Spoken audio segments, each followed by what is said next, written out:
5. H.L. Johnson 5th graders dressed in period costume took a time trip today. You learn a lot of different ways. If they would go back to that, I don't think we'd have this much trouble with the kids now. First, if you get in trouble all the time, you get the pad, that thing. That thing, the dunce cap. I felt kind of weird, and the hat just meant that you were being punished. Discipline tempered with neighborliness. You live in the, not like now.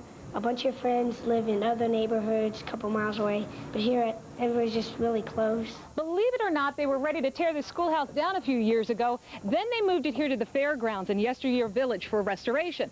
They moved all these other buildings here too. The first one, the gray one, is called a curbside pump.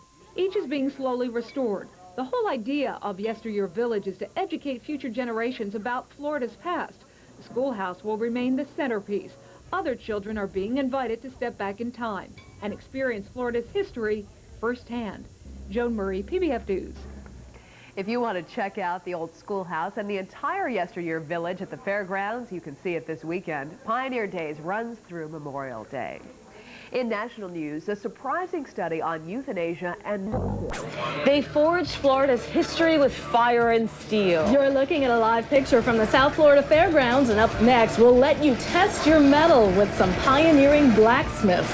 Hi, everybody. Back at Florida's past, and to do that, the South Florida Fairgrounds is hosting a Pioneer Day celebration. The trip back in time happens appropriately enough at Yesteryear Village, and that's where blacksmith Bill Burridge joins us live. Hi, Bill. Hi there, Liz. Now, welcome to the blacksmith shop. Thank you. Now, what kind of function did a blacksmith provide Florida's early settlers? He did just about everything that had to be made in the town, right down to the nails to build the houses and so forth. So is there... He also made the tires for the wagons and so forth, and made utensils, holding devices, hooks, anything that had to be made in town. What are you doing now, Bill? I'm just heating the material to about 1700 degrees, and now I'm going to come over here to what is called an anvil.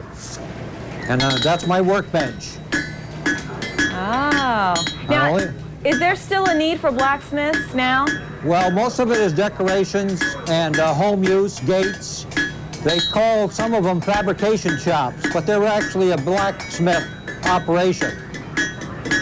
What is it that you're making now? What is that? I'm just going to do a simple square to round type forge. You'll notice once the heat is gone, I have to put it back in the fire and heat it up. So I'll come out with another piece that I've progressed with a little bit more. See the slag coming off of it? Wow. Now when you see me come over and hit the anvil, I'm doing a little thinking. So what is the final product, Bill? It's going to be an end of a big heavy hook, and I'm going to round it up later. Oh, and then you're going to give it to me, right? Yes, of course. Thanks, Bill, for joining us. Don't work too hard. Okay, thank you, Liz. Now, if you'd like to take in the Pioneer Days Festival, it runs through the Memorial Day weekend at the South Florida Fairgrounds. Admission is $4 for adults. Kids 12 and under get in for free. Yesteryear Village at the South Florida Fairgrounds for Pioneer Days. Civil War reenactors held a Memorial Day ceremony today. Old Time School was also in session. Pioneer Days is a throwback to Florida's history, complete with strolling folk musicians, artists, and blacksmiths. That's out at the South Florida Fairgrounds. Nice day for it until the rain. Food joints or TVs? Well, you can take a time trip at the Pioneer Days Festival. It's a three-day celebration at Yesteryear Village at the South Florida Fairground.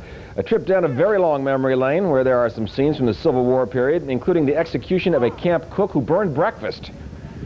You'll also see arts, crafts, businesses, and scenes which date back to World War II. Of course, gas prices, 19 cents a gallon, but you can fill up there.